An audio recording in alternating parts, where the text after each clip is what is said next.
Sir दूसरा, जैसे कोalition government के बारे में ये माना जाता है कि जब कोalition गवर्नमेंट होती है तो इंस्टीट्यूशंस बहुत फ्रीली वर्क करते हैं, पर कोई गवर्नमेंट जब मेजोरिटी के साथ आती है तो उसका प्रेशर रहता है इंस्टीट्यूशंस के ऊपर में।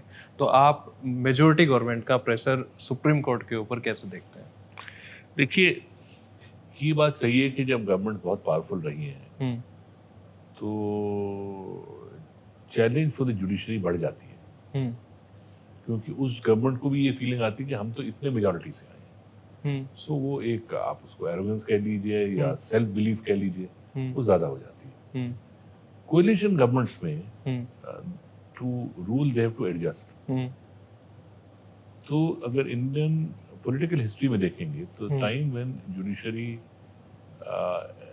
Has been certainly in a stronger way जब कोलिशन गवर्नमेंट्स रही हैं, बट कई बार ये होता है कि कोलिशन गवर्नमेंट्स संग जुडिशरी भी लिटिल ओवरस्टेप कर सकती है इन परफॉर्मेंस रोल। तो एक बड़ा क्रिटिकल बैलेंस है। समटाइम्स मेजॉरिटी गवर्नमेंट आती है तो आई बिलीव कि एक आध स्टेप शायद जुडिशरी को पीछे लेना पड़ जाता है, क्योंकि उसकी पॉलिटिकल सैंक्टिटी ज्यादा है in some ways.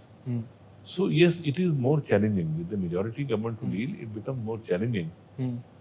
But एक minor adjustments का issue है. I don't think कि minor adjustments only. I think it is minor adjustments. कभी बहुत strong government आती है तो जब push करती है, you should be able to withstand those pressures. एक ही कहा, जो मैं नहीं समझता कि जजमेंट में इंटरफेयर करने का मतलब बनता है।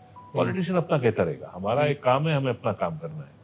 हमारा काम पॉपुलिस्ट नहीं है कोई। कई बार वो पब्लिक के संग भी पॉपुलिस्ट नहीं हो सकता है, कई बार वो पॉलिटिशियन के संग भी पॉपुलिस्ट नहीं हो सकता। ये हमारा काम नहीं है। सो ये एक इनेट टसल तो रहेगी। देखिए, मैंने कई बार लिखा है, रिपीट करा है, justice Kripal was my mentor who brought me into this profession. हाँ, इंस्पायर किया था आपको उन्होंने। मतलब मैं तो लीगल प्रोफेशन में आ नहीं रहा था।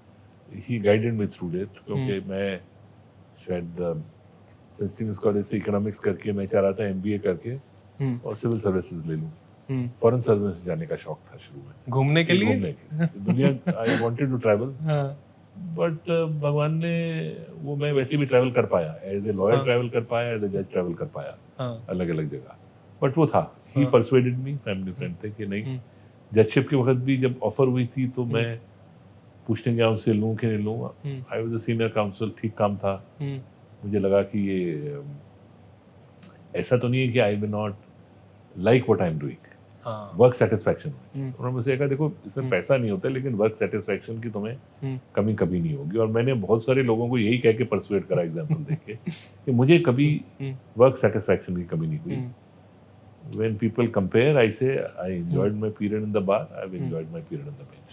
इसी तरह जैसे सबरवाल थे जो दिल्ली से थे, उनके से भी मेरे पहले बाद में भी बहुत अच्छे ताल्लुकात रहे। तो कहते थे कि देखो, एक underlying tension between the judiciary and the executive is good for the system. Obviously. अगर things become very hunky dory between the judiciary and the executive, then the problem starts. Okay. तो ये हमारा नेचर ऑफ जॉब ऐसा है कि कुछ न कुछ माइल्ड टेंशन होते रहेगा ही। क्योंकि कोई भी नहीं चाहता कि उसके कार्य में कोई बाधा पड़े, और वो हमेशा यही समझता है ये कार्य इसलिए कर रहा हूँ क्योंकि ये सही कार्य है। तो सर, पॉलिटिशियन को कितना सीरियसली लेते हो आप लोग, जब ये कुछ बोलते रहते हैं सुप्रीम कोर्ट के बारे में? उनका काम है बोलना, हमें अपना काम करना है, तो उतना ही है। अच्छा, पर हमको स्टैंड अप करना भी जरूरी है चीजों में। आज के दिन जो चैलेंज आ रही है मेरे हिसाब से, वो एक एडमिनिस्ट्रेटिव इशू पे चैलेंज है, स्पेशली अपॉइंटमेंट प्रोसेस में।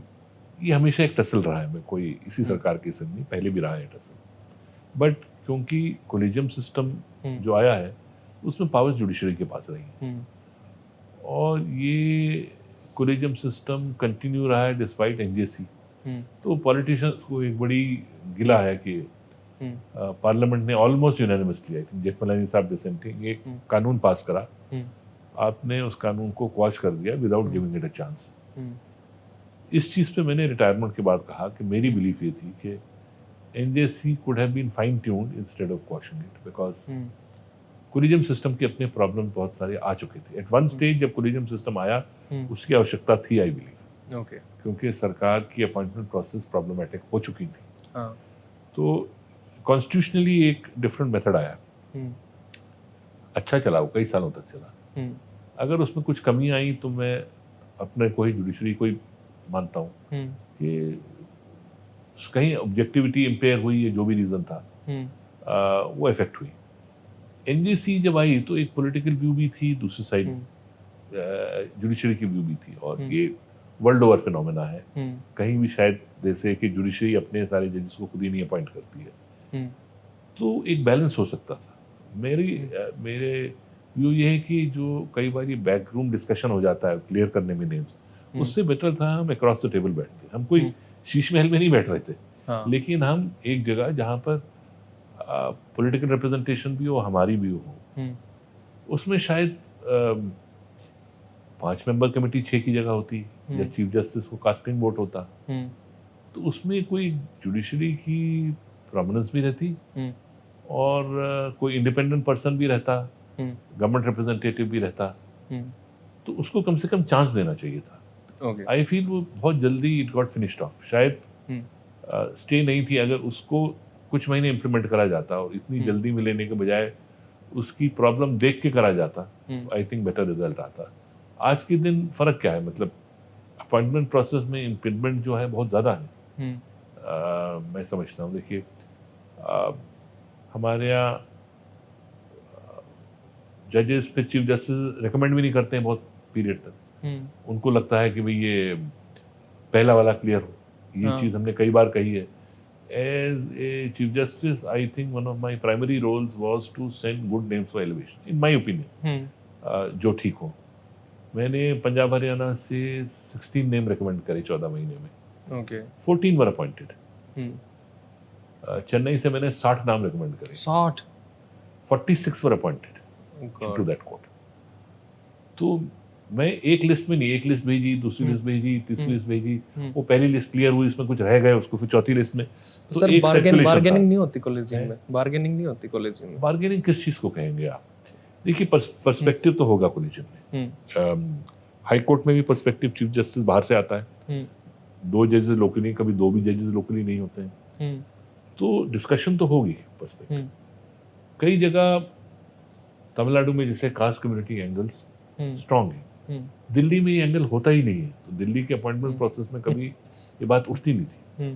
बट वहाँ 2.5 साल जब मैंने नाम भेजा, तो एक ट्रेडिशन है स्टेट की, उन चीज़ों को आपको ध्यान में रखना पड़ता है, और उसमें कोशिश होनी चाहिए कि अगर उस कैटेगरी में से आप कोई रिप्रेजेंटेशन देख रहे हैं, तो the best person should be available, don't pick up the worst person from that category. Also जब हम देखते हैं तो ये भी देखते हैं एज ए चीफ जस्टिस कि भाई सिर्फ चीफ जस्टिस के आगे प्रैक्टिस करने वाला तो जज नहीं बनना चाहिए, तो क्रिमिनल प्रैक्टिशनर भी होना चाहिए, सिविल प्रैक्टिशनर भी होना चाहिए, एपिलेट प्रैक्टिशनर भी, एटलीस्ट मेरी बिलीफ ये है। तो अलग बार सेक्शन से अलग अलग काम करने से आप पिकअप करिए और उनको अपॉइंट करिए, आप रिकमेंड करिए, अपॉइंट तो बाद में करेंगे। तो उसमें डिस्कशन में हाँ कुछ बार्गेनिंग तो आएगी, सम पार्ट। कोई कहेगा जी ये बेटर है, कोई कहेगा जी नहीं मुझे लगता है ये बेटर है, इस कास्ट कम्युनिटी का रिप्रेजेंटेशन है, इस पर्टिकुलर स्पेशलाइजेशन का representation. Nepotism, nepotism is different शब्द है। नेपोटिज्म ये है कि मैं चाहता हूँ मेरा ही बंदा है, तो मेरी एटलीस्ट ये बिलीफ है कि जजशिप जो है ये किसी की बपौती नहीं है, और ये it is not a place for my friends and relatives, I used to say. अगर मैं किसी को, लेकिन ये नहीं है कि कोई जज का रिश्तेदार है या बेटा है तो उसको जज ही मत अपॉइंट करिए, ये तो नहीं हो सकता। लेकिन हाँ मैं ये जरूर कहता था, और मैंने सिटिंग चीफ जस्टिस को ना भी कहा रिकमेंडेशंस के लिए जब मेरे से बात हुई, सेइंग कि मैं नहीं समझता वो ठीक है हाई कोर्ट से, क्योंकि मैं कहता था कि अगर वो जज का, सपोज जज का बेटा है, he should be 10% better than the others. ये एक एक्स्ट्रा बर्डन उसका है, because he is son of a जज, this burden he will have to carry. वो ऐसा होना चाहिए लोग कहें this is a very good person, आपने अपॉइंट करा है। अगर हम उस पर कॉम्प्रोमाइज करेंगे तो फिर ये बात उठती है कि भाई भतीजावाद है या क्या चीज़ है। तो ये चीफ जस्टिस का काम है इस चीज़ को बैलेंस करना। मैंने कभी प्रोहिबिट नहीं करा और कभी उसको एक्स्ट्रा इंकरेजमेंट नहीं दी। ओके दोनों चीज को आपको बैलेंस, क्योंकि देखिए ये प्रोफेशन पहले जो था it was more family profession, आज के दिन नहीं है। आज के दिन तो बिल्कुल नहीं है। सारी फील्ड में से आया है। लेकिन जो जज अपॉइंट होता है वो होता है 45 टू 55 के एज प्रोफाइल में। उसको बार ज्वाइन करनी चाहिए थी 25 साल पहले। आप तो काफी यंग अपॉइंट हुए थे, I think 42। I was young, तब आई वाज 42, बट वो उस टाइम पे कुछ 2-1 साल के लिए इन्होंने यंगर जजेस लिए। बॉम्बे से ही खुला था। अच्छा। जस्टिस बोबडे, खानविलकर, चंद्रचूड़, ये 3 वहाँ से हुए। मैं यहाँ से हुआ, रमना साहब आंध्रा से हुए, सूर्यकांत जी चंडीगढ़ से। इस तरह कोई 14-15 अलग अलग कोर्ट से, ज्यादातर बॉम्बे से ही हुए थे। दिल्ली से I was the only one at that time, I was appointed. तो मैं यंगर एज में, बट आज के दिन 45 का बेंचमार्क माना जाता है। ओके। तो इस प्रोफाइल में आने के लिए उस दिन ज्वाइन करना है। यही वजह है जब आप कहते हैं कि लेडी लॉयर्स की प्रेजेंस कम है, मैं मानता हूँ जजेस कम है, क्योंकि वो पूल ऑफ टैलेंट कम है। वो इसलिए टैलेंट कम है कि उन लोगों को प्रोफेशन में 20 साल पहले या 25 साल पहले आना चाहिए था। बट अगर आप सबऑर्डिनेट जुडिशरी देखिए तो विधि की रिपोर्ट आज कहती है कि 38% विमेन है सबऑर्डिनेट जुडिशरी। तो लास्ट 10 इयर्स में चेंज हो गया ना। मैंने 2013 में रिक्रूटमेंट करी थी दिल्ली में, and part of the committee. उसमें 73% विमेन थी सबऑर्डिनेट जुडिशरी में। ग्रेट। इसी तरह अगर आप बाकी देखिए, बाद में मैंने देखा है तमिलनाडु, पंजाब, बिहार जैसी जगह में भी सबऑर्डिनेट जुडिशरी में, जहां आप डिस्ट्रिक्ट्स में जाते हैं, बाय एंड लार्ज 33% विमेन आ रही हैं। तो over a period of time वो लोग जब हाई कोर्ट पहुंचेंगे तो विमेन की परसेंटेज बढ़ेगी। और जो लोगों ने बार ज्वाइन करा है पिछले 10-15 साल में, जब वो जोन ऑफ कंसिडरेशन में विमेन आएंगी तो बढ़ेगी। ये प्रॉब्लम यूनिफॉर्म नहीं है। ये तरह की प्रॉब्लम कई स्टेट्स में ज्यादा है, कहीं में कम है। मेट्रोपॉलिटन टाउन में दिल्ली, बॉम्बे, चेन्नई, कैलकाटा, ये कम है। कई बार स्टेट्स में ज्यादा होती है। ओके।